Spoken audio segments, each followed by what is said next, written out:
The lightning shows my weakness, the thunder knows my secrets. The storm is like a brother, it knows me like no other. So let it rumble, let it roll, 'cause it's all I know.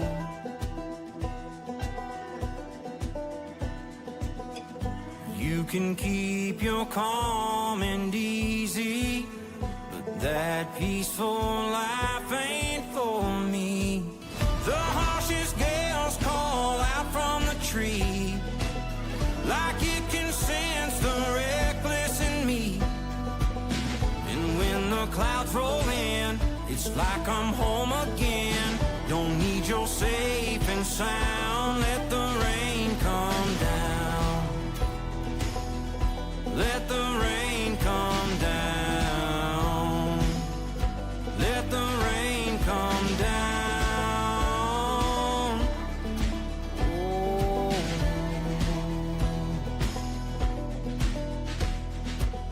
I see the waters rising with waves as strong as iron. My soul was born for running.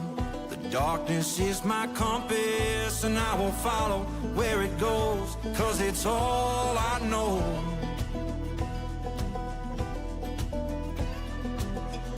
You can keep your sunshine story, but that peaceful life ain't for me.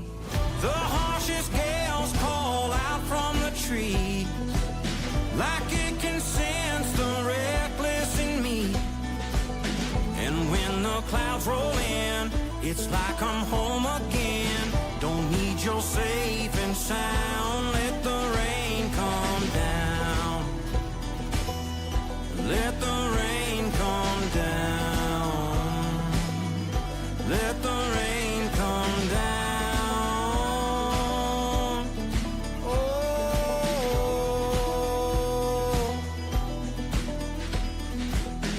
Sirens ring and run for shelter. I will chase that storm forever. The harshest gales call out from the trees, like they can sense the reckless in me. And when the clouds roll in, feels like I'm home again. Don't need your safe and sound, let the rain come down. Let the rain come down. So let the rain come down. Let the rain come down. Hello, hello, hello. Hello, H. Davis. Thank you for being here. Welcome to the locker room. You could be anywhere you want to be, and you choose to be here. So thank you. Let me come up on screen. A friend of mine sent me something today. Before we get into what's going on with Coburger, I want to play this. Now I heard there was a giant flood, but we were washed in Jesus' blood, and you don't really care for mine, oh do ya? On July the 4th, 2025, the water rose and we went adrift. The baffled king composing, hallelujah, hallelujah. Hallelujah, hallelujah, hallelujah. Our faith was strong, you showed us love, like only God from up above. Your prayers and hugs and love overwhelmed us. We cried, we prayed, we did our share. You clothed us better, brushed our hair. From your lips we drew the hallelujah. You say the water overcame, but I will never forget their names. No blame, no fault, so really what's it to ya? We are a part of mystic hurt. We spread his light, his love, his word. So holy and the broken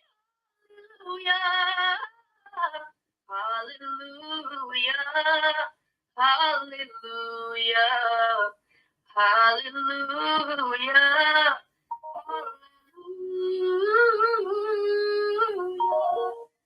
Did our best, we left a mark, a light that shines within the dark. I told its truth, I didn't have to fool ya. And even though it wasn't long, we stand before the Lord of songs with nothing on our souls.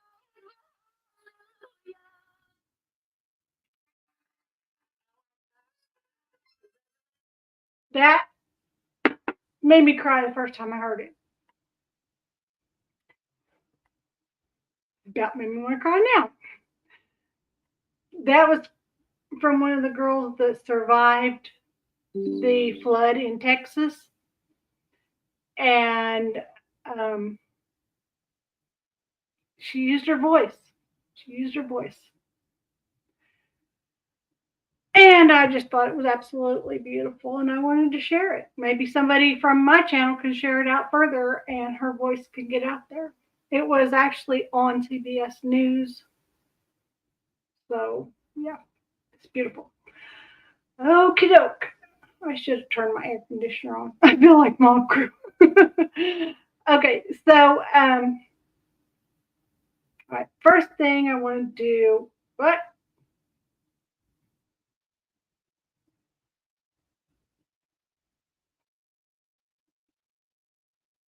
Is share our fair use disclaimer, because, we got to do it.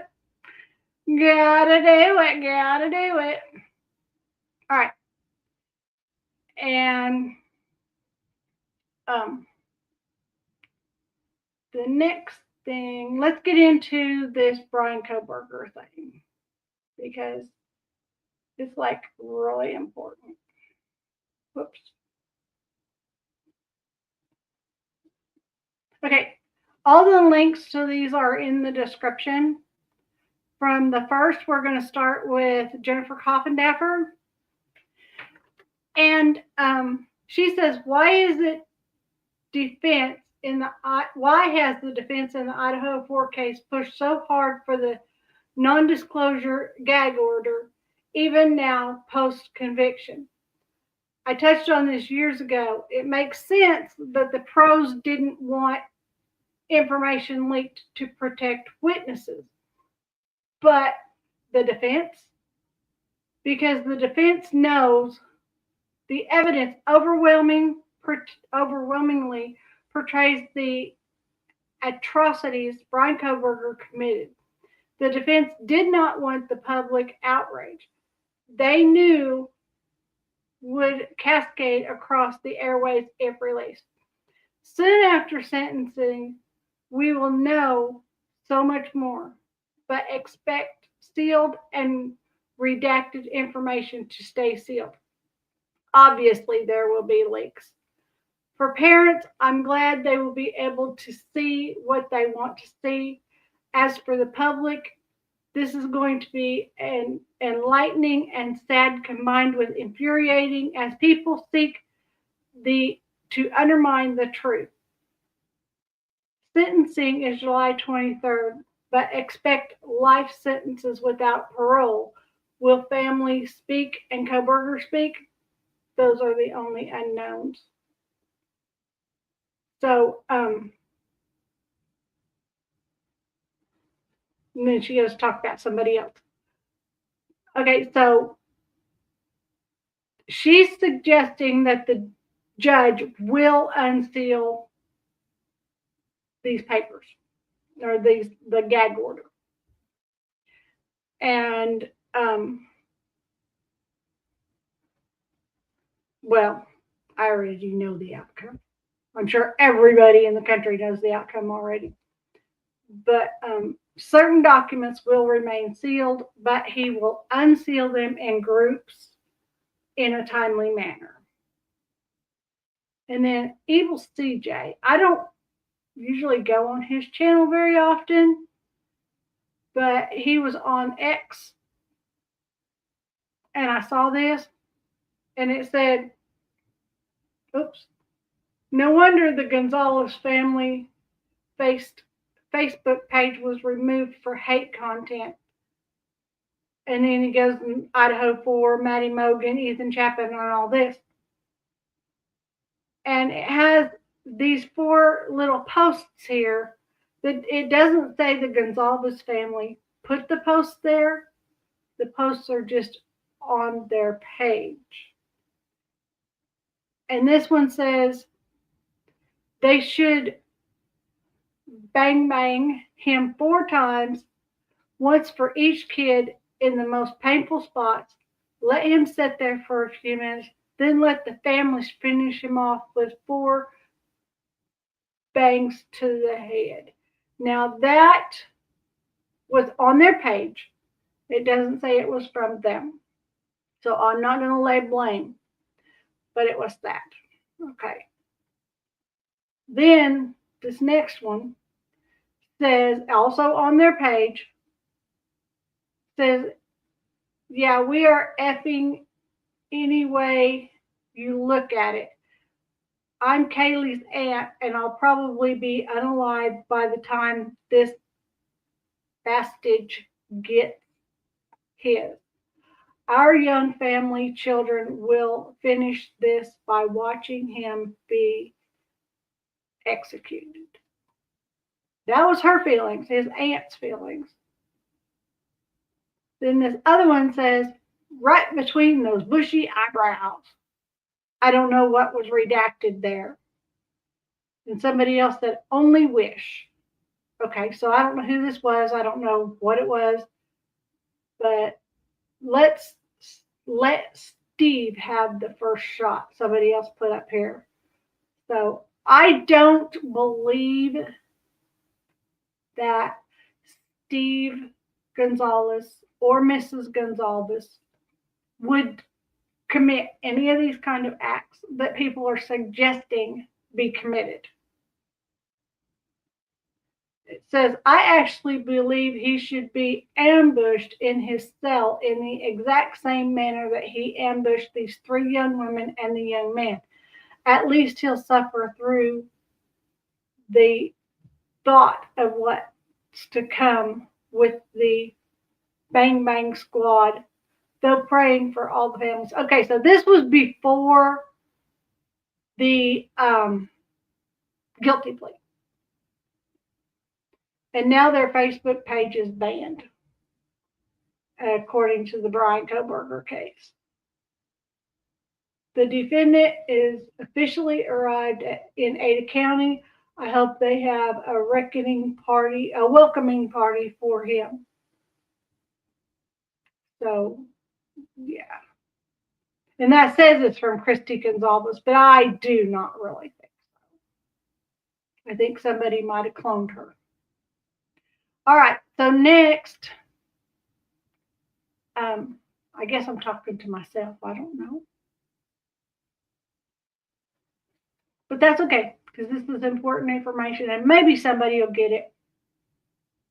Okay, so this is Brian Enton. He's a senior national correspondent for News Nation, a dog lover, news hound, climbing under fences to sneak in places. He's that person, okay? Gag order hearing for Brian Kohberger case is tomorrow at 10:30 a.m. Boise time, 12:30 p.m. Eastern time. That would have been today. Judge will decide whether to end the gag ahead of the sentencing next week or wait. Remember, because of the gag order, victims' families have not been told much more than the public. And let's see what this has to say. But I think the victim's family. Hey guys, just before I go to bed, there's something I was thinking about with the Brian Kohberger gag order that I haven't really talked about, and I should have talked about it. And something reminded me of it tonight, which I'll tell you guys about later. But, you know, the gag order has also applied to the victims' families in the sense that they've been able to speak, but the same information that the public hasn't been able to get, the victims' families haven't been able to get. So there's a lot that they don't know. They haven't been able to see the redacted documents. They haven't been able to see the evidence. And I know that there are some of them that's really, really important to them. They want to know everything. So, and some of them even want to know everything before the sentencing. Um, so I think that's something that isn't talked about a lot, that the victims' families basically know the same thing as the public. And it's very important to some of them for the gag order to go away so that they can finally get all of the information. And some of them want that before the sentencing. So I just thought that was important. You know, I always try to talk about the victims and put them first. And I've talked a lot about why reporters are fighting the gag order and the public deserves to know, but I think the victims' families really deserve the full story if they want it to. All right. The hearing's in the morning, 10:30 Boise time, so 12:30 Eastern. All right, you guys, good night. Okay. So, yeah. I'm just going to leave that right there. It's just, I agree with him. 100%. I agree with him. I agree with him. Okay. Now I'm going to switch over to LTL Media, also on X. The links are in my description for everybody here.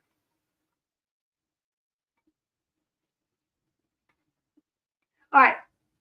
LTL Media, the future is independent media. Okay.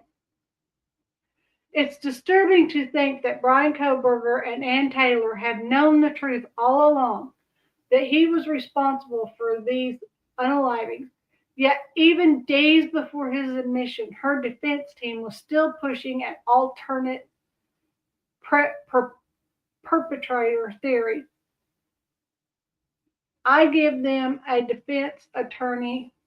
I get that a defense attorney has a job to do, but at some point, it just feels morally bankrupt. And I agree, but on the same side of the fence, you know, I'm on the fence as to, I believe that Kohberger did it, but I don't believe that he acted alone. Okay?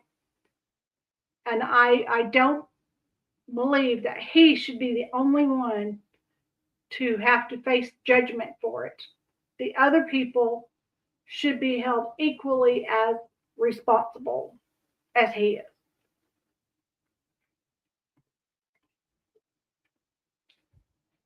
Okay.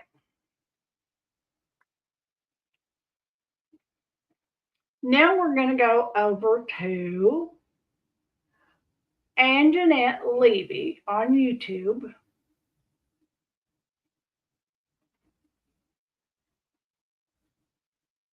Because she has some important things to say. Now, I'm not going to play her whole 1 hour video because that's a long video.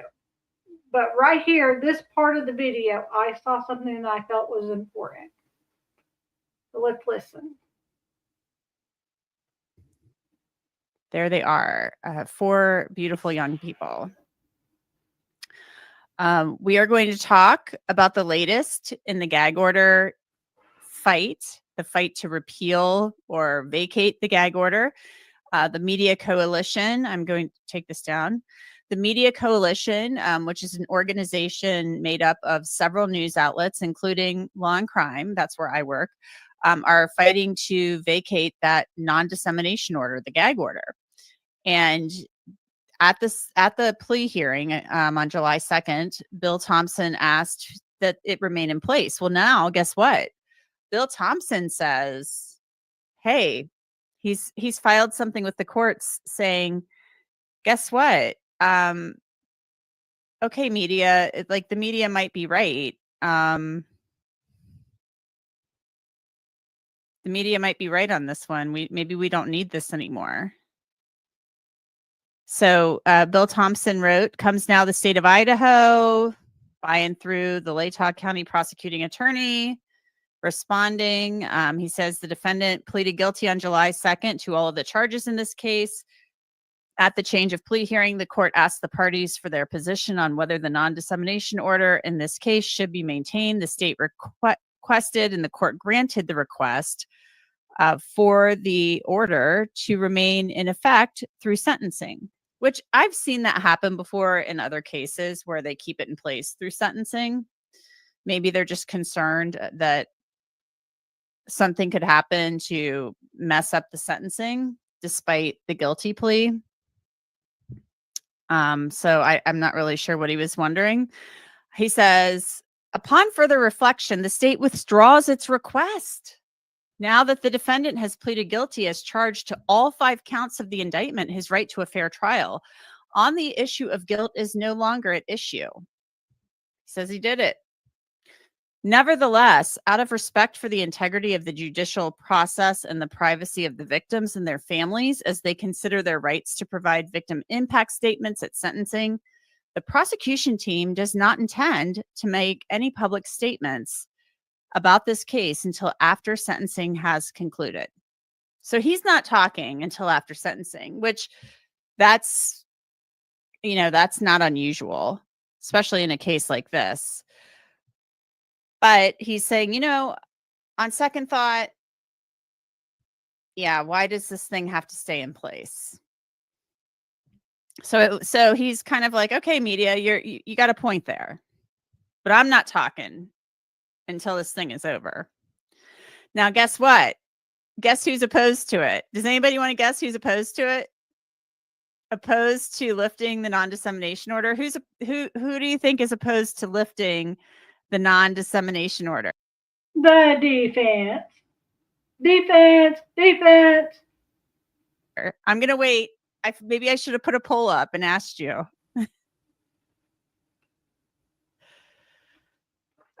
I'm waiting to see what your answers are. It looks like Kokomo, Indiana. Shelley Malone, a bunch of you. Ding, ding, ding, ding, ding. A bunch of you have gotten the answer right. Yes. Ann Taylor. Angel Fire, you were right too.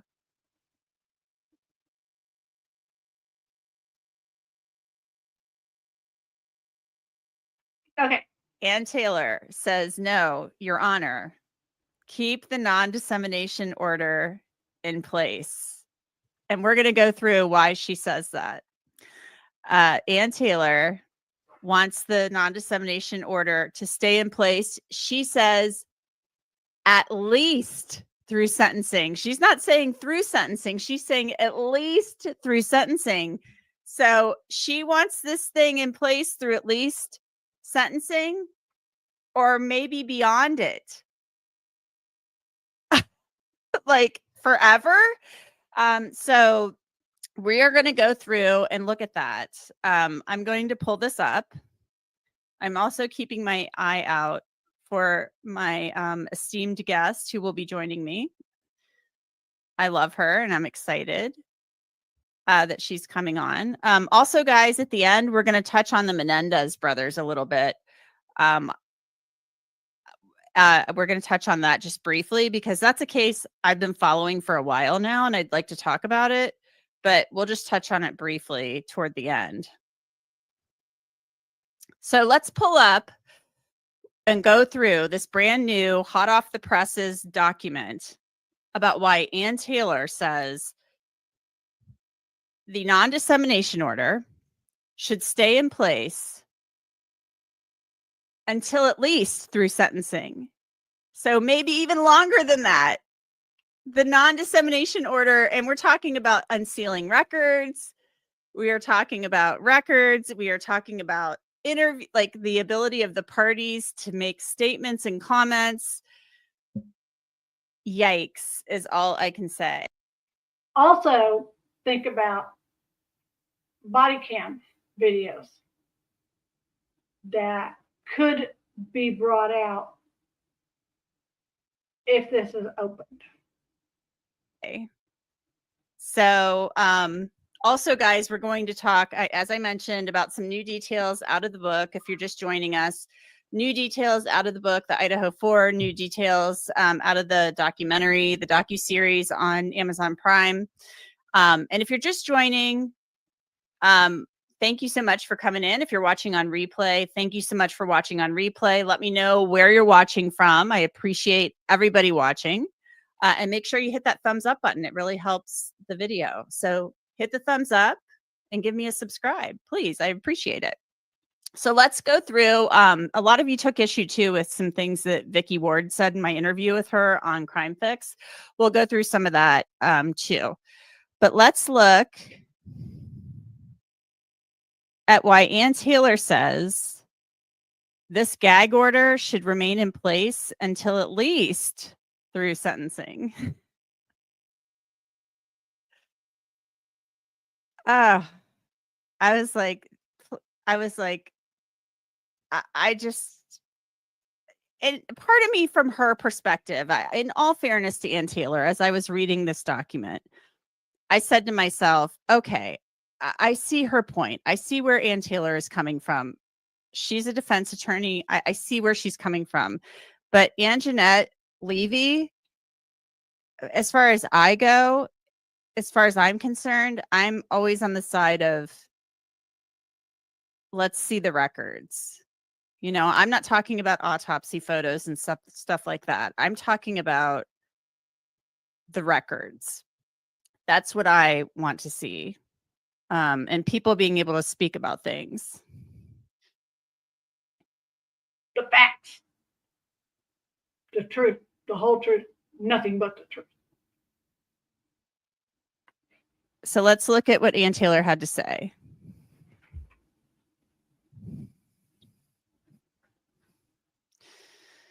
So zooming in on here, I don't know what somebody said. It's not funny, Anjanette. I don't know what somebody thought I was laughing at. I'm certainly not laughing at anything having to do with this case, but just wanting something to remain in place past sentencing to me seems the potential of wanting this gag order to remain in place, possibly past sentencing, to me is absurd. Now, I see what she's saying in here, and we're going to go through it, but it's still kind of absurd to me. So let's look. Comes now Brian C. Kohberger, by and through his attorneys of record, and hereby requests the court for an order to maintain the revised, amended non-dissemination order issued on June 23rd, 2023 until sentencing. She's saying until sentencing, but then she says something else afterwards.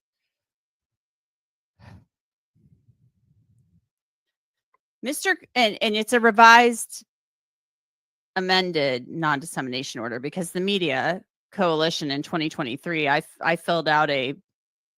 wrote a declaration with the help of lawyers who I work with at Law and Crime. We outlined how we would call and just ask like a simple question that was not like a gag order type violation, you know, type question. It wasn't like, oh, this is going to like jeopardize somebody's right to a fair trial. And we get this like, oh, there's a non-dissemination order. I can't say it. Can't answer that question. It was rather silly. She said, Mr. Kohberger's request regarding the order is based on the language of the order that had not been previously challenged by the media, the ongoing publicity regarding the case, and threats to Mr. Kohberger's safety. And number 3, the ongoing special inquiry and the hold order for all witnesses issued by this court. So she's talking about the investigation, the special inquiry. That's the investigation about the leak to Dateline.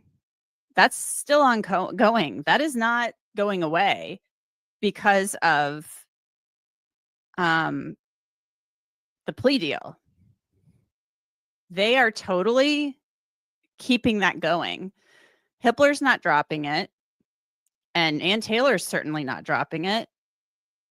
She wanted this investigation.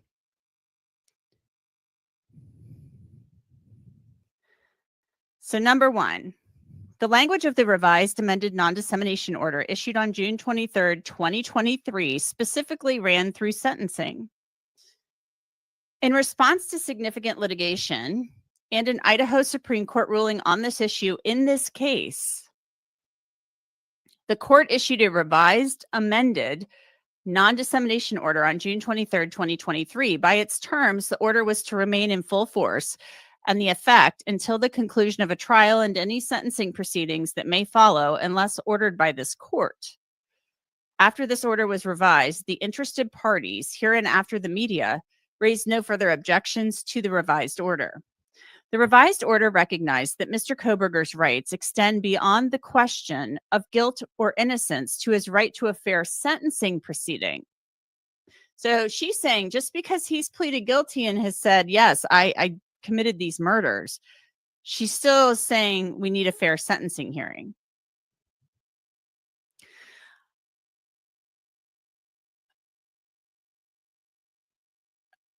And so she's saying, let me repeat that. The revised order recognized that Mr. Koberger's rights extend beyond the question of guilt or innocence to his right to a fair sentencing proceeding, regardless of whether that proceeding is reached via a jury verdict or a plea. Okay. So regardless whether it actually went to court or if he took the plea. Okay, I got it. Okay. It didn't sit right for just a minute, and I had to think backwards for just a second. Just a minute second. Now I got it. I understand. The motion filed by the media to vacate the revised order asserts that once a guilty plea is entered, that his right to a fair trial under the Sixth Amendment is extinguished. Well, there is no trial. He pleaded guilty. What the media fails to recognize is that Mr. Koberger retains his rights to a fair sentencing proceeding guaranteed under the 14th Amendment. And she cites this case, State v. Morgan. It's a case from 1985. It's an Idaho case. And his right to effective assistance of counsel under the Sixth Amendment. I don't see how that would affect his ability to have effective assistance of counsel, because Ann Taylor doesn't have to say a word if she doesn't want to. A defendant's right to effective assistance of counsel extends to all critical stages of the prosecution where his substantial rights may be affected, and sentencing is one such stage. Well, we know that the agreed upon sentence, and Hippler can deviate from that. I've been saying that for weeks. Ever since the plea, I've been saying Hippler can deviate. I've been saying he could get the lesser sentence than what is maximum. I've been saying that. I've been reported for putting out false information. I'm not the only one saying it. Okay? So, and what does, if some information leaks right now, how can he get non-fair sentencing? That doesn't make sense to me. He can't go above, he can't go up. He can't say, okay, I'm giving you the death penalty, or he can't, they agreed to 4 consecutive life sentences for the murders. Plus, I think it was like a fixed 10-year term for the burglary. Right, Cinderella. I agree. The judge could change he could go lenient. He could. And then he wouldn't have to do, I think the maximum, now when I was younger and my dad was in law enforcement, the maximum time for a life sentence was at that time, back in the 80s, 40 years. Okay? And now, currently, there's a minimum amount of time for a life sentence. And the minimum in Idaho is 10 years. So, and then he's already got maximum is 10 years for the burglary. But he could get lesser on the burglary. He could get 5 years on the burglary. Okay, this is just possible. It's just a theory, okay? So he could get 5 years on the burglary and then 4 consecutive 10-year sentences if the judge chose to do that. So he could be out in 45 to 50 years. I doubt that that's going to happen. in any way, but it's possible. And that's what she's saying. It is possible. In this case, substantial dangers of prejudice to Mr. Koberger exist up to and through sentencing. As this court is well aware, there have been numerous leaks of confidential information to the press, and the avalanche of publicity continues with the release of the Peacock documentary, The Idaho Student Murders. I was in that. The Amazon Prime series. I did not see the Peacock documentary. I need to go on there and watch that. I didn't see the Peacock one, but I did see the one that was on Amazon Prime. A Night in Idaho. I saw that one. It was touching. Series on July 11th, 2025. I watched that last week. We're going to talk a little bit about it tonight. I thought it was very well done. I finished it over the weekend. And the book by James Patterson on July 14th, 2025.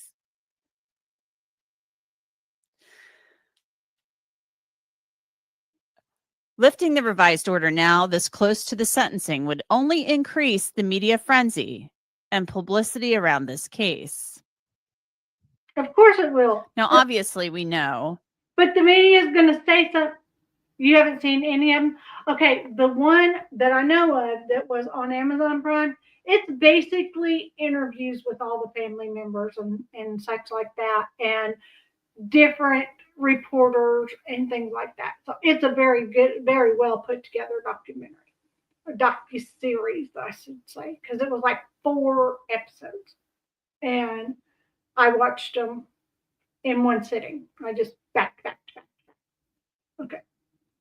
So I was going to say, lifting the revised order now, this close to the sentencing would only increase a media frenzy and publicity around the case. The media is going to say what the media is going to say, regardless of what they know to be fact. They are going to put something out there. If a reporter was walking down Chicago Street and heard somebody say, well, Koberger confessed to Sally Johnson that he was planning to do this, that could be leaked. That could be, it'd be false information. But the reporters, the media could take that and run with it, even though it's not exactly true. So in my opinion, opening this would let more truth come out rather than doing more damage. That's what I think. About the Dateline leak. We know that included a lot of confidential information, but I don't know what other confidential information she's referring to, because everything else was in court documents. Now, I didn't see the Dateline link, so I have no idea. Right, speculation. I have no idea what the Dateline link was. So, I mean, I guess that'll come out later unless I go research it. So, I don't remember reading anything else or seeing anything else that wasn't in court documents. I'm having trouble. I'm having trouble placing what else. She's saying numerous. The only thing I can think of is the Dateline stuff. I mean, and I keep tabs on this really closely. Number 2, the ongoing publicity in the case threatens Mr. Koberger's safety. As set forth above in Section 1, the amount of publicity coming before sentencing, even with the revised order in place, is massive. Further release would only serve to gin up the anger and violent rhetoric already at a fever pitch. So she's saying there's something hidden in there that could potentially cause Koberger to get a very warm welcoming when he gets into his forever home. Again, this court is well aware of the threats posed not only to Mr. Koberger, but to his family and to court staff. So I'm thinking when I read this, obviously these murders are so heinous and so just ridiculously. I mean, it's just insane. I'm going to bring Lindsay in now. Lindsay, are you ready? He has more rights than the victims. Yeah, that's true. That's true. The victims' families actually, but the victims themselves, they were stripped of all their rights when they were left for the eternal afterlife. But their families should have more rights than what they're given. I agree with that. Yeah, he's definitely mad. Can you hear me? Yeah, I hear you now. Hi. Welcome to the show. Hi, everyone. Really quick, I apologize. I'm in my guest bedroom. This is the only place I can escape where I can lock my cat out, who doesn't like when I'm doing anything on the phone. So Okay, well, you're on the air right now with us. Perfect. Live, and everybody, welcome Lindsay. Hi, So Lindsay. Lindsay is like a true crime, a crime aficionado, and she is a producer for Ashley Banfield's Drop Dead Serious, or the producer, I should say, for Ashley Banfield's Drop Dead Serious podcast. And she's in her guest bedroom keeping her cat out. But your cat is more than welcome to make an appearance. We are very animal friendly here on the Anjanette Levy channel. Well, she's not very human friendly, so she will try to bite me or meow the whole time. But anyway. Yeah. My kitten's the same way. So let's Lindsay, we are going through Ann Taylor, just to bring you up to speed, Lindsay. Oh, people are saying hi, Lindsay. Christina S says hi, Lindsay. So everybody, welcome Lindsay. Lindsay, the gag order hearing is tomorrow. Just to bring you up to speed, Bill Thompson has filed a document. He filed it a couple days ago saying, hey, on second thought, I saw that. Yes. We don't need the gag order anymore. Yeah. We're now going through Ann Taylor's response. Ann Taylor's like, no, it needs to stay in place until sentencing. But then she writes in here, and maybe even after that. And I'll tell you why she says that. First of all, she's saying, and we went through the first part of this, she's saying, the media attention on this thing is just insane, going up to sentencing. She's also saying there's a lot of threats to Brian Kohberger, his family, and court staff, and the court is well aware of it. So apparently, I'm wondering if the things that were on the Gonzalez Facebook page are what they're talking about. Because those weren't actually threats. Those were just statements of what people thought should possibly happen. They weren't threats, in my opinion.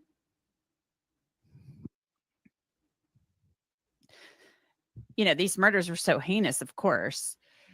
And of course, members of the public, I'm sure there are people who want to take things into their own hands. And but that's not the type of society we live in. Right. That's not to be condoned. And well, he'd be in protective custody. There's mitigation of all. This is not the first person, right? So, and even when he was in the Latah County Jail, they kept him separated from other inmates. I found that out when that was like day one. We knew that was going to happen. He would be kept separate, right? Because he's a high profile inmate. That happens all of the time. Yeah. So why does he get special treatment? Those kids didn't get special treatment. Their families didn't get special treatment. And even when he gets to, it's hard telling. The ball is in his court. I knew he was going to do. Oh, wait till you hear. Now you didn't hear this from me, okay? He's going to file appeals. Just wait. the Idaho Department of Corrections, he will likely be kept in administrative segregation. And Oh, yeah. they may even ship him out of state. I mean, I've Right. covered cases where that happens with high profile inmates, but she's saying Chris Watts. See, now I mentioned that right after the plea. He knows the law. Yeah, he does. He has to. He's been in school for it. He's got his PhD. He's going for his doctorate. But I mentioned him being moved out of state, maybe back to Pennsylvania to be closer to his family. Since he's not going to get the unalive penalty. And people actually reported me to YouTube for putting out false information. And now here she is saying the exact same thing. It's possible. I'm not saying it's going to happen, but it's possible. Yeah, Chris Watts. In the Pike County Massacre case, Jake Wagner and George Wagner have both been shipped out of state because the Ohio Department of Corrections feels they are safer being out of state. So we're at part 2 of this now. Keep going. She at first talked about all the publicity that just happened. Make a short. I don't know how. I don't know how to make shorts. My daughter was going to teach me when I went to Arkansas over the 4th of July weekend, but we never got around to it. And the Peacock documentary, the Amazon Prime series, and then the James Patterson book. Okay. So she's saying basically there are threats to Brian Kohberger, the court staff, and Brian Kohberger's family. And nobody should be threatening Brian Kohberger's family. My God. I mean. Right. Yeah. I'll do insane. some research on it. Try to figure it out. So let's get to the second paragraph about the threats to Brian Kohberger's safety. So obviously something's going on. Like something happened. He must have, after the guilty plea and even before the guilty plea, I'm sure that there are people who've been saying things and doing things. I'm sure things have ramped up, and that's not cool. Yeah. At this point, the press has access to every witness who is not an agent of either party, as the court noted in its denial of the motion to vacate the amended non-dissemination order in 2023. The media is not being restrained. Only the parties are restrained, and those restraints are reasonable. Both parties had no objection and indeed sought to have the revised order remain in place at least until sentencing. So she's saying at least until sentencing. And now let's go to the next page. Mm-hmm. Exactly. You don't have to point fingers. I mean, I still am on the fence. I still think he had help, but he's going to take the full blame for everything, and somebody's going to walk scot-free. Court security resources were at maximum capacity on July 2nd, 2025. The sentencing hearing, scheduled for 2 days, promises to be even more taxing on those resources. Lifting the non-dissemination order now is likely to change the atmosphere near the courthouse and may well push security needs beyond capacity. And let me tell you, I mean, security was tight. I've been to Ada County Courthouse many times, for different reasons, covering the Chad Daybell, I made this worse, trials. Yeah. But that's every courthouse. You go through a security thing. You can't have weapons, and they check everything. They put it in the little thing, just like you're going through an airport type security. That's pretty standard. I mean, do you remember when he was first transferred to Ada County and he was actually on a different courtroom than the one you were in? He was on the 5th floor.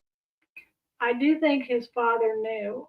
I don't know when. It could have been when they got to Pennsylvania. People are speculating that his father knew before his father went to Washington. People are speculating that his father knew. But because of the way Kohberger hadn't prior to that totally accepted his stepfather, I think when he told his stepfather kept his mouth shut. But then again, his stepfather could have said he suspected and then really knew. So I think I've heard that statement too. Floor. And I believe someone reported that that was because there weren't any windows in that courtroom That would make sense. because they were concerned were about worried that. And about- I was shocked. I wasn't at the change of plea hearing, but I was shocked that to see, oh wait, that's the same courtroom that I've been in. I know there's huge windows there and whatever. But I'm wondering if maybe, you know, something like that'll be changed. I don't know, but Oh, is she saying that he could possibly be sentenced in a courtroom that doesn't have windows so that a projectile doesn't come through a window and somebody possibly get injured? Is Brian getting unalive threats or was that clickbait? from what I'm seeing, none of this seems out of the ordinary. Aries Checkmate says, is Brian getting death threats or was that clickbait, Anjanette? No, I don't do clickbait. Ann Taylor is saying, Aries, that there are threats to Brian Koberger, to court staff, and to Brian Koberger's family. And that's why she wants the gag order to remain in place until sentencing and possibly beyond. I'm going to get to why she's talking about possibly beyond in just a moment. But when she's saying that the court resources were strained for the plea hearing, there were a lot of deputies and plainclothes deputies in that courtroom. I mean, there were a lot, and I guarantee you there were. Koberger even had well, when my husband used to be a security guard, they called him stab vest. I feel sorry for the women in his family. So do I. His mom, I don't know if he's got sisters, but yeah, he's got cousins. I feel sorry for all of them. Because, you know, nobody with the name Koberger, I mean, I know it's not a common name, but there could be somebody here in the state of Kansas by the last name of Koberger that could start getting trouble simply, oh, he has two sisters. Okay, thank you for that. Like I was saying, there could be somebody here in the state of Kansas, which I don't know, with the last name of Koberger, and they could start getting trouble just because of this, even though they might not even be related in any way. I think there were cops in there that were kind of scruffy looking to look like normal people who weren't. I could tell they were cops. They were sitting behind me. I'm like, you're totally a cop trying to look scruffy. Yeah. I think, you know, they likely had all of these same concerns had there been a trial. So I have no doubt it may have been worse if there had been a trial. Right. But that would have been ongoing for, you know, weeks and weeks. So I have full confidence in Ada County. I actually, allegedly his sister came to the crime scene. I don't know if it was clickbait or not. Wow, I didn't know that.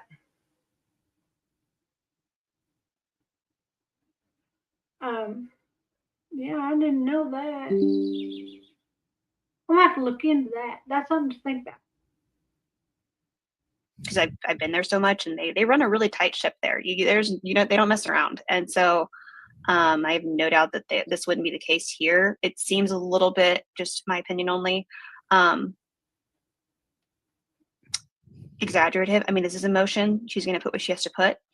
But so far, I wouldn't see that they wouldn't have the resources. That's actually why the judge set the date for the sentencing during the time that they made sure that there weren't courtrooms, remember, because they're going to bring all the jurors in, and that's was going to work what's best. So I'll be interested to see what the judge decides, but you know, maybe she's concerned for her own safety too. Well, it's possible, and I wonder if she's hired any type of private security. I wonder if you know, I wonder Okay, if the Idaho State I'll Police look it are up. helping provide. Thank you. I'm sure they are. They have to Like, be. They they have have to to be. be. Yeah. I mean, the Ada Yeah. County Sheriff's Office can't just do this Yeah. on their own. Yeah. They could, but I don't think they probably are. I mean, they can put, you know, what's actually interesting, at the Richard Allen trial when I was there, during the verdict, they had 4 officers on one side of the judge, 4 officers on the other. There was, I counted at least like 25 to 30 police Indiana state police officers lining the court, like the whole entire perimeter of the courtroom. So, I mean, if that's what it takes here, I mean, I think that's just what it takes. I don't see, that's just me. I don't see like, oh, well, you know, shut everything down. We can't do this. That's just me though. Yeah. YouTube Bad Actor says maybe Ann Taylor is worried about herself. I mean, it's very possible. I mean, I never really thought about that she could be getting threats too. Yeah. I mean, that would be, I mean, think about it. I'm sure maybe she has, or maybe because were a lot of people very angry at her, and maybe even, you know, more people are angry now. You know, I don't want to speculate too much of why, but maybe people are, you made Brian take this deal, or maybe they're like, how could you represent him knowing this? And you said all those things. That would make sense to me, but Yeah. I mean, Yeah. I wouldn't really care to be her right now either. So I'm sure this has not been easy for her. You know, now, and usually in high profile cases, it is the defense attorneys do get in big cases like this. Not all, but I remember in the Stephen Avery case, the Teresa Hallbuck murder case back in 2007 that I covered in Wisconsin. The defense attorneys for Stephen Avery, they got a lot of really awful death threats. And even in the Alec Murdaugh case in South. Look at what happened to OJ's attorney. He ended up not being an attorney anymore. Carolina. Yeah. Dick Harpootlian got horrific emails from people. And Jim Griffin did too. I know I said I was going to wait to the end to acknowledge super chats and new members, guys, but it's making me like feel really rude. So I have to acknowledge Johnny Knoxville. Ann Taylor has a brass set to, Ann Taylor has a brass set to ask for anything more at this point. No allocution, no trial, no death penalty. And she wants to continue the NDO. Yes, she does. Yeah. Yeah. And on that note, I was just thinking this, you know, I don't think she really has the cards for this. So again, this is just emotion. She's putting this on paper, you know, for whatever reason, maybe just putting it on the record, but I don't see how she even has a say. It's kind of, you know, at least to me, especially after the trial. I'm sorry, after the sentencing. Okay. I'm not going to listen to them talk. Okay, it says number 3, the court has issued a record hold order and special inquiry is ongoing. After the release of May 9th, 2025 Dateline special on this case, the court issued a hold order to both parties, documents and records hold order May 15th, 2025, lifting the revised order at this moment. Given the ongoing investigation into the leaks to Dateline, Peacock, and potentially James Patterson, and the Amazon Prime documentary would only confound the effort in the investigation into who actually violated the non-dissemination order and makes the investigator's job close to impossible. It is in its response to the media motion, the state now withdraws its request for the non-dissemination order to be continued until sentencing.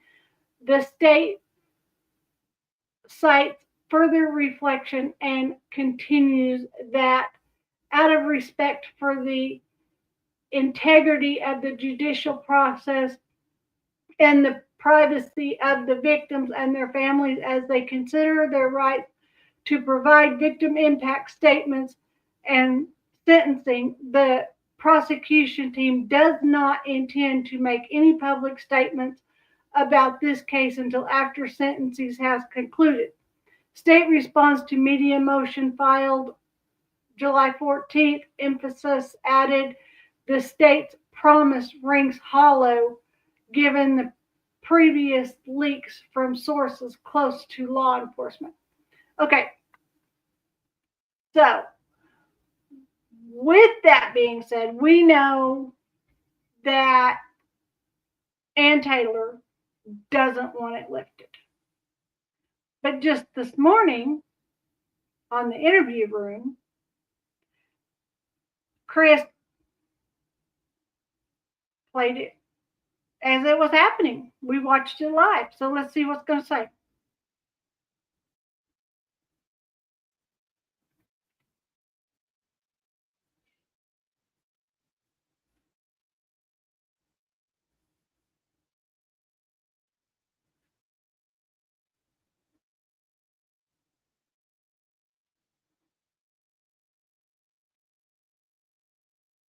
Oh, shoot.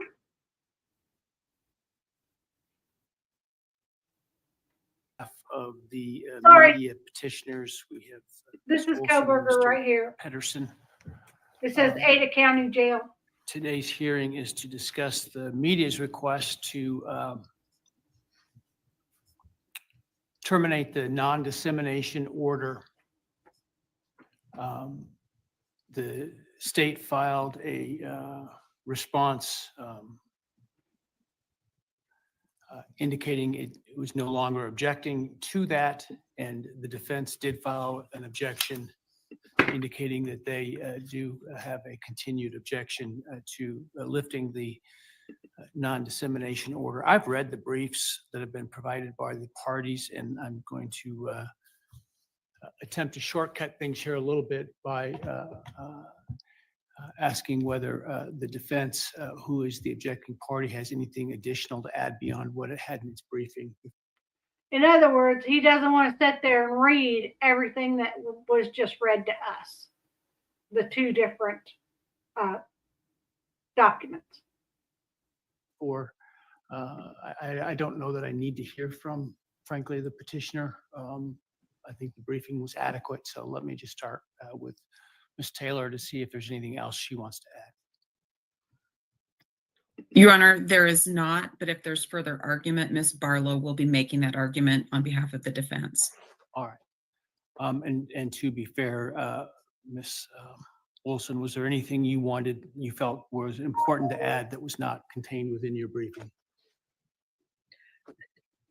Your Honor, we would just briefly say in response to the defendant's brief, we certainly understand the expressed concern about the media coverage of their client.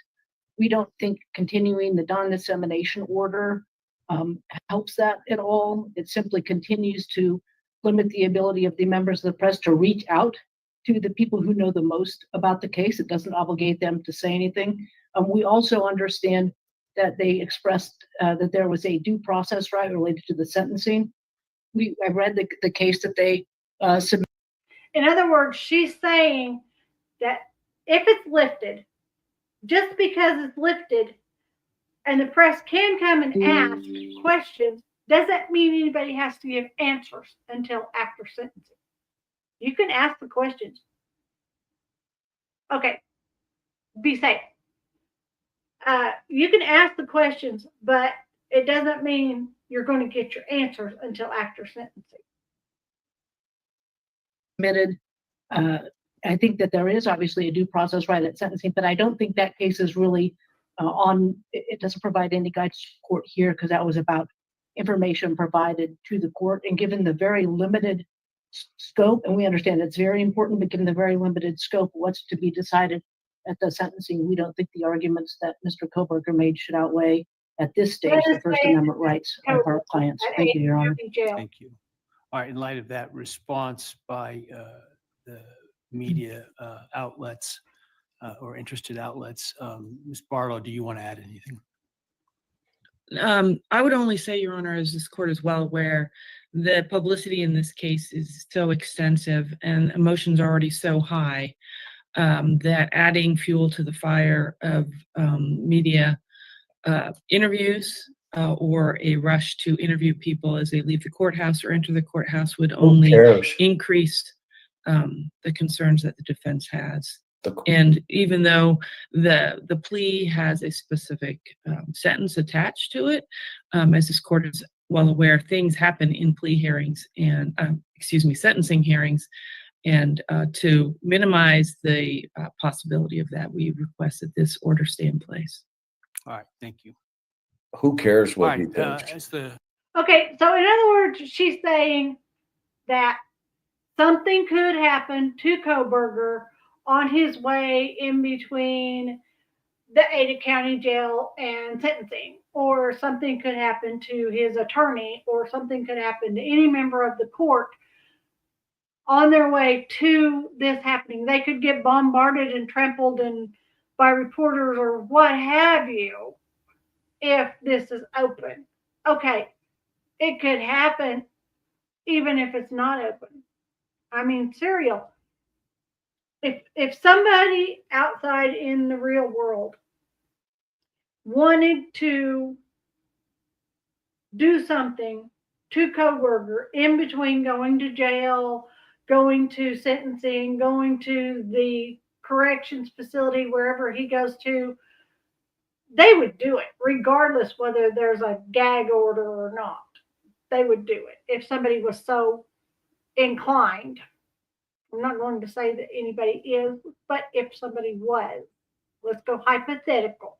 The court has considered the petition.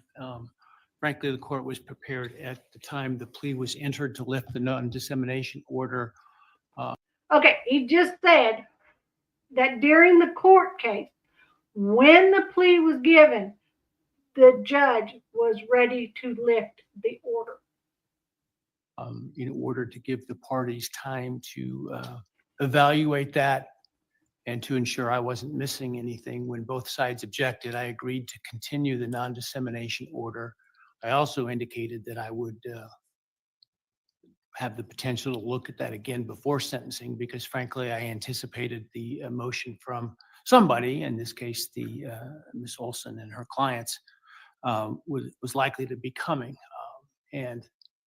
At this point, I do not believe the purpose of the non-dissemination order, the primary purpose, which is to ensure that we can seat a impartial jury, is any longer at play.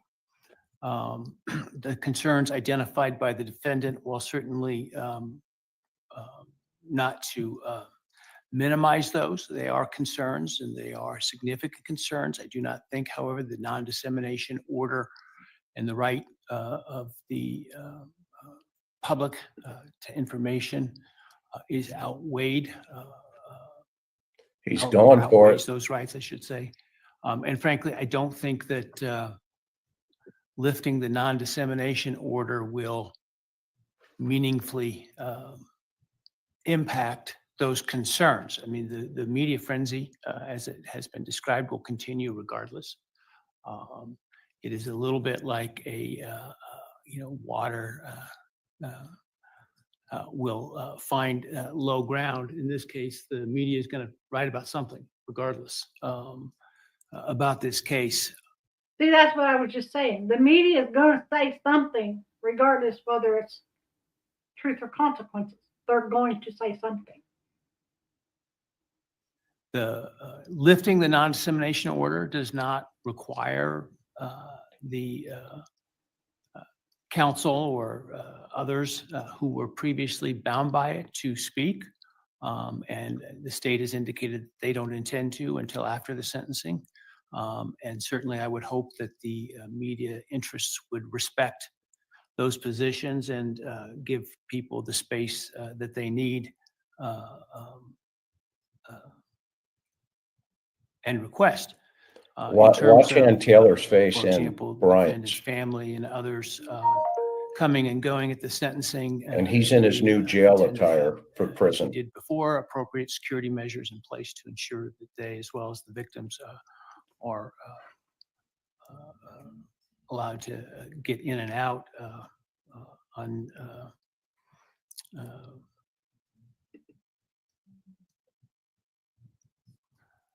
unscathed by the media, if that's what they wish to do, or if they wish to speak to the media, they can do that as well. At this point, I just don't think that I can justify the continuation of the non-dissemination order. I think the rights of the public to information That's what in we this wanted. case, It's lifted. is paramount, given the fact that a plea has been entered in this case, and so I'm going to lift the non-dissemination order. Oh, But I want to point out what that means and what it doesn't mean. So obviously, nobody's required to speak to the media, first of all. everybody just Second press of send all, right I now. want to Everybody be just clear pressed that it. the court's prior preservation. That means what he meant, what Chris McDonough said when everybody pressed send is everybody was hoping, a lot of people, not me, but we're hoping that the judge would lift this. So they had FOIAs ready to go, written up already, requesting information. And when he lifted it, they pressed send so that they could get their FOIAs and be the first to go. In order to the parties is not lifted and continues to stay in place. And so it's important to understand that those obligations still exist.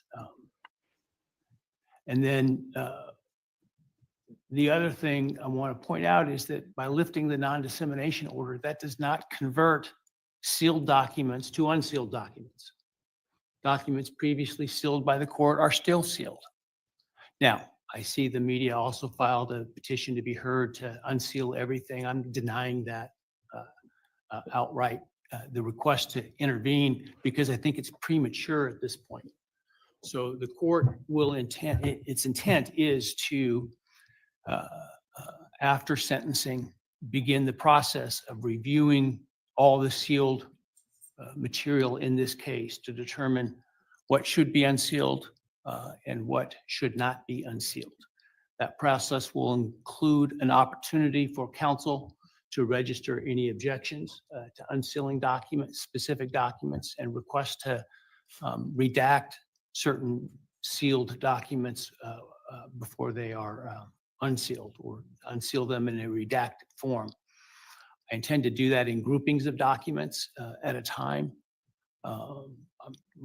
As I sit here now, my thought is I'm going to start from newest to oldest because those are the ones that I have the most working knowledge of as to the reason for the sealing of the documents, as well as the content of those documents. And so I think I can get through those more quickly. As we move backward in time, it's going to take further, more extensive review by the court to figure out, to obviously review the content of those documents, listen to those hearings, et cetera, and determine why they were sealed and whether that rationale still is necessary, or that rationale still requires the documents to maintain that sealed status. And so before everybody gets out their pen and paper and sends in public records requests, understand those will be denied for sealed records until they are unsealed. And that process is going to take time. And I'm not talking days. I'm probably not talking weeks for that to be accomplished. So I hope people understand patience will be required to get through that, as I'm going to have to review those myself to make those decisions. Now, we may be able to speed things up if neither party objects to groupings of documents or specific documents being unsealed.